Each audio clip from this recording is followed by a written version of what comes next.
No final da década de 90, o mundo gastava exatamente 13 bilhões de dólares por ano com uma única categoria de produtos. Tipo, perfumes, 13 bilhões. Nossa, é muito dinheiro para perfume. Muito dinheiro.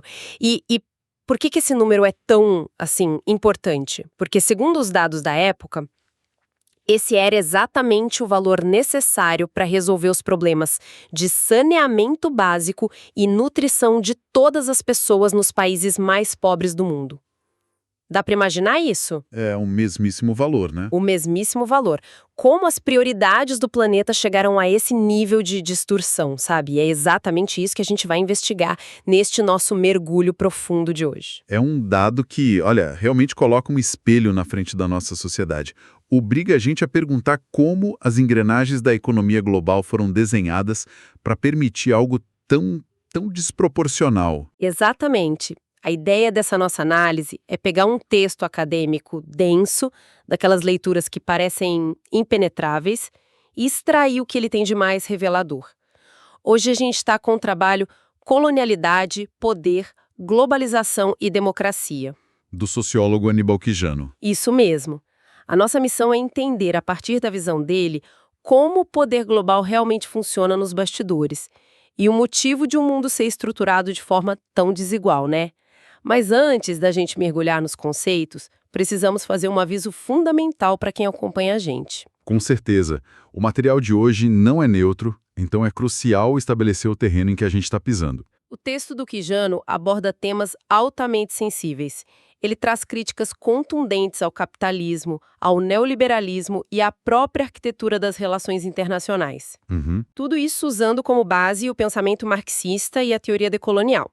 Aliás, só para contextualizar de forma rápida, a teoria decolonial é basicamente a tentativa de olhar para a história e para as estruturas do mundo a partir da perspectiva de quem foi colonizado. E não pela lente dos colonizadores. Exato. Então o nosso aviso é este. O nosso programa não toma nenhum partido político, a gente não está aqui para validar uma visão de esquerda ou de direita. O nosso papel é funcionar estritamente como guias imparciais, sabe? O objetivo é relatar e traduzir as ideias presentes nessas páginas para que quem ouve possa compreender e tirar as suas próprias conclusões. Perfeito. Feito esse alinhamento, por onde a gente começa? Parece que, para entender o argumento dele sobre a globalização, precisamos primeiro redefinir o que a palavra poder significa. O que é fascinante aqui é que, para a maior parte das pessoas, a palavra poder remete a um governo ou a um presidente ou à força militar de um país. A imagem clássica do poder. Isso. Mas o autor pede que a gente apague essa imagem. Para Quijano, o poder não é um objeto que alguém segura numa sala. O poder é uma rede. Uma rede? Sim, é uma relação social complexa, feita de dominação, de exploração e de conflito, que permeia absolutamente tudo. E a peça central dessa teoria é um conceito chamado colonialidade do poder. Repare que ele não fala de colonialismo. Certo, vamos desempacotar isso. Qual seria a diferença prática entre os dois? Porque soa muito parecido. Parece, mas tem uma diferença brutal. O colonialismo é aquele período histórico que a gente estuda na escola, sabe? Países europeus invadindo territórios, fincando bandeiras e estabelecendo governos locais. Que eram subordinados à metrópole. Exato. Isso teve um começo, um meio e, com as independências, teve um fim formal. Já a colonialidade é o padrão de dominação que sobreviveu ao fim das colônias. É a herança que ficou. Isso, a herança invisível que continuou ditando as regras do jogo global muito tempo depois que as tropas europeias foram embora. Lendo um material para nossa discussão, me veio uma analogia que acho que ajuda muito a visualizar isso. Imagina só que o mundo é um computador gigantesco. Tá, um computador. O colonialismo seria como a pessoa que invadiu a sala e roubou o computador. E a colonialidade seria tipo o sistema operacional oculto que essa pessoa instalou lá dentro. Nossa, muito boa essa analogia. É um sistema que continua rodando em segundo plano até hoje, e o texto sugere que esse sistema operacional roda 4 aplicativos principais simultaneamente para controlar a sociedade, né? Perfeito. É uma excelente forma de visualizar. E quais seriam esses 4 aplicativos rodando no fundo? Bom, o primeiro seria o controle do trabalho, que é quem dita como a riqueza é produzida e explorada. O segundo é o controle do sexo e da reprodução, que acaba moldando as estruturas familiares. O terceiro aplicativo é o controle da autoridade coletiva, que engloba as instituições, as leis, o Estado em si. E o quarto, que talvez seja o mais sutil de todos, é o controle da subjetividade. Que é basicamente o que a gente considera como conhecimento válido. Exatamente. Mas aí vem a pergunta de $1 milhão.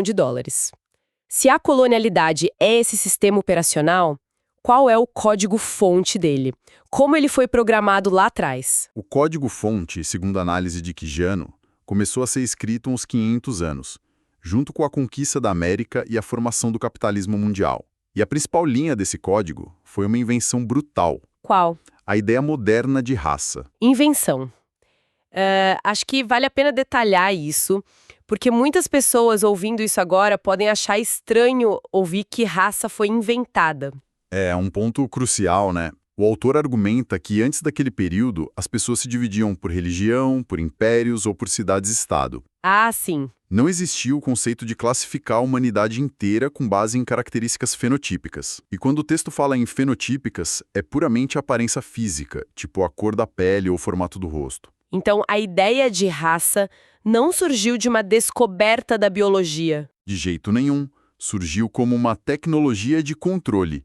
Foi uma construção mental criada especificamente para justificar a dominação e a exploração. Caramba! Ou seja, em vez de simplesmente dizer, tipo, eu vou invadir o seu território e roubar o seu ouro porque eu tenho mais armas, cria-se uma justificativa quase natural, né? Exato. A ideia de que existem pessoas naturalmente superiores e pessoas que, bom, nasceram para servir. Precisamente. Determinou-se quem seria o dono do lucro e quem trabalharia de graça ou quase de graça nas minas e nas plantações. E isso leva a gente àquele quarto aplicativo que apareceu na analogia, o controle da subjetividade. O do conhecimento. Isso. Esse sistema impôs o que o Quijano chama de eurocentrismo. A Europa não se colocou apenas como o centro geográfico e econômico do mundo, mas como a única dona da verdade. Corpo. Isso mesmo. O pensamento europeu associou a si mesmo a razão, ao progresso, à ciência. E o resto do mundo, as populações indígenas, africanas e asiáticas, foi associado ao corpo, à natureza. A algo que precisava ser domado. Estudado como objeto, né? Pensem como isso ainda reverbera hoje. Quando a gente olha para certas práticas tradicionais do chamado sul global, elas frequentemente são rotuladas como folclore ou cultura primitiva. Mas o conhecimento produzido no norte é sempre chancelado como ciência universal. Exato. O sistema operacional da colonialidade define o que é levado a sério e o que é descartado. Certo, mas aqui surge um questionamento natural. Se esse sistema baseado em dominação racial e monopólio do conhecimento foi instalado meio milênio atrás, como ele sobreviveu? É uma ótima pergunta. Porque, poxa, a gente teve revoluções industriais, chegamos à era da internet, ao livre comércio. A globalização não deveria ter achatado essa hierarquia e democratizado as coisas? Pois é, e é exatamente aí que a coisa fica realmente interessante no trabalho do autor.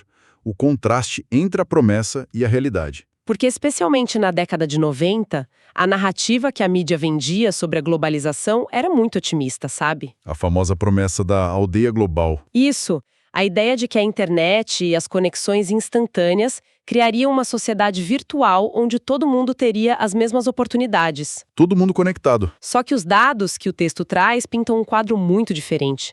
Parece mais um feudalismo financeiro vestido com roupa de alta tecnologia. Considerando que o texto fala sobre reexpansão da escravidão e da servidão, isso não soa exatamente como o futuro tecnológico prometido, né? De forma alguma. A avaliação do Quijano é implacável nisso. Ele argumenta que termos como aldeia global serviram quase como uma cortina de fumaça. Uma mistificação. Exato, uma mistificação para esconder um processo violentíssimo de reconcentração de riqueza. A globalização do texto não tem nada a ver com integração pacífica. É o oposto, na verdade. E a expansão máxima do capital financeiro especulativo, que concentrou o poder nas mãos de uma minoria microscópica enquanto reexpandia formas de servidão. Olha, os números que ilustram isso são, assim, impressionantes. E a ideia não é só jogar estatística aqui, a gente precisa entender a mecânica da coisa. Uhum. Por exemplo, o texto menciona que em 1800, os países do centro econômico tinham cerca de 26% da população e controlavam 44% da riqueza mundial. Que já era muito. Sim, mas em 1999, o G7, que são os 7 países mais ricos, representava só 12% da população do planeta, mas já controlava quase 65% de tudo. Como essa concentração aumentou tanto na era da globalização? Aumentou porque a natureza de como se ganha dinheiro mudou drasticamente. É o que a gente chama de financiarização extrema da economia. O dinheiro não vem mais da fábrica. Exato. O lucro deixou de vir da produção real, de empregos gerados, e passou a vir da especulação financeira. Dinheiro gerando dinheiro nos mercados. Entendi. O abismo de renda explodiu.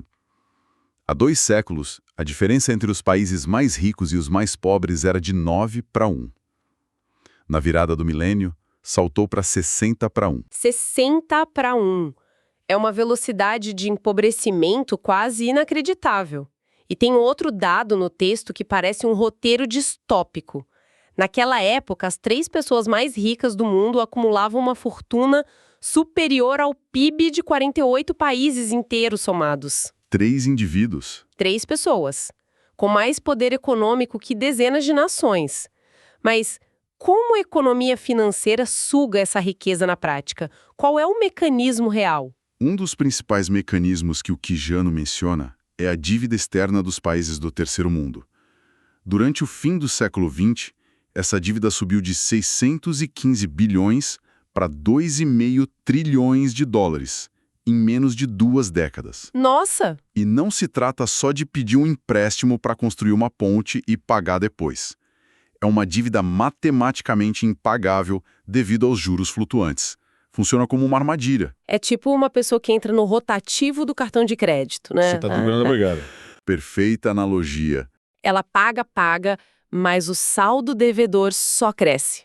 E ela passa a trabalhar só para sustentar os juros do banco. Exatamente. A diferença é que quando se aplica isso a um país inteiro, as consequências são devastadoras. Para conseguir pagar só os juros, as nações são forçadas a cortar investimentos básicos. Saúde, educação. Isso.